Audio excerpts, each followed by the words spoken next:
पंतप्रधान नरेंद्र मोदी यांची उद्या यवतमाळच्या भारी या परिसरामध्ये सभा जी आहे ती होणार आहे। महिला बचत गटाचा राज्यातील सर्वात मोठा मेळावा जो आहे तो पंतप्रधान नरेंद्र मोदी यांच्या उपस्थितीमध्ये यवतमाळमध्ये पार पडणार आहे। त्याकरिता पोलीस विभाग जो आहे तो सज्ज झाल्याचं पाहायला मिळत आहे। तगडा पोलीस बंदोबस्त देखील या ठिकाणी तैनात करण्यात आला आहे। सुरक्षेच्या दृष्टीने पूर्ण काळजी जी आहे ती पोलीस विभागाकडून या संपूर्ण सभेच्या दरम्यान जी आहे ती घेतली जाते। आपल्यासोबत अमरावती विभागाचे विशेष पोलीस महानिरीक्षक पोकळे सर आहेत।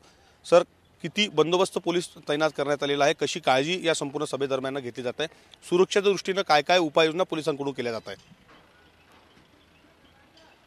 माननीय पंतप्रधान यांच्या उद्याच्या कार्यक्रमासाठी पोलीस बंदोबस्ताची आखणी करण्यात आलेली आहे। गेल्या 2 दिवसापासून आमचे सर्व अधिकारी आणि अंमलदार या ठिकाणी कार्यरत आहेत। साधारणपणे एकूण 3,500 पोलीस अधिकारी आणि अंमलदार बंदोबस्तासाठी लावण्यात आलेले आहेत। त्याच्यामध्ये यवतमाळ जिल्ह्यासह अमरावती रेंजमधील सर्व जिल्ह्यांचे पोलीस अधिकारी आणि अंमलदार, त्याचबरोबर माननीय पोलीस महासंचालक कार्यालयाकडून बाहेरच्या युनिट्सकडून सुद्धा काही बंदोबस्त दिलेला आहे।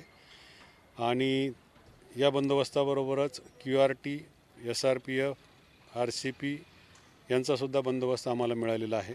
महिलांची संख्या या कार्यक्रमात लक्षणीय असणार असल्यामुळे त्यांच्या जे वाहनं त्यांची येणार आहेत ते पार्किंगची व्यवस्था जास्तीत जास्त जवळ करण्याचा प्रयत्न करण्यात आलेला आहे आणि त्यांच्या सर्व चेकिंग आणि फ्रिस्किंगची उपाययोजना या ठिकाणी करण्यात आलेली आहे। सर, या ठिकाणी पाहिलं तर विमानतळ परिसर ते सभास्थळ या परिसरामध्ये बॅरिगेटिंग लाकडाचं करण्यात आलेलं आहे। काय नेमकी काळजी घेतली जात आहे? माननीय VIP जे आहेत त्यांच्या येण्या जाण्याच्या मार्गावर कुठलाही अडथळा होऊ नये, कारण आजूबाजूला थोडा जंगल सारखा भाग आहे आणि बॅरन लँड पण आहे। तर त्यामुळे जंगली जनावरं म्हणा किंवा भटकी जनावरं म्हणा ते रस्त्यावर येऊ नये, त्यासाठी ते बॅरिगेटिंगची व्यवस्था करण्यात आलेली आहे।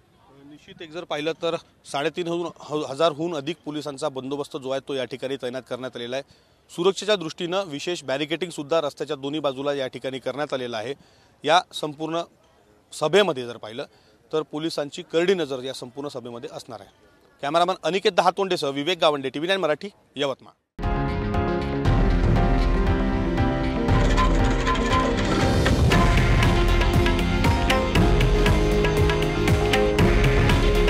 हे आहे देशातील नंबर 1 न्यूज नेटवर्क आणि आपण पाहत आहात TV9 मराठी।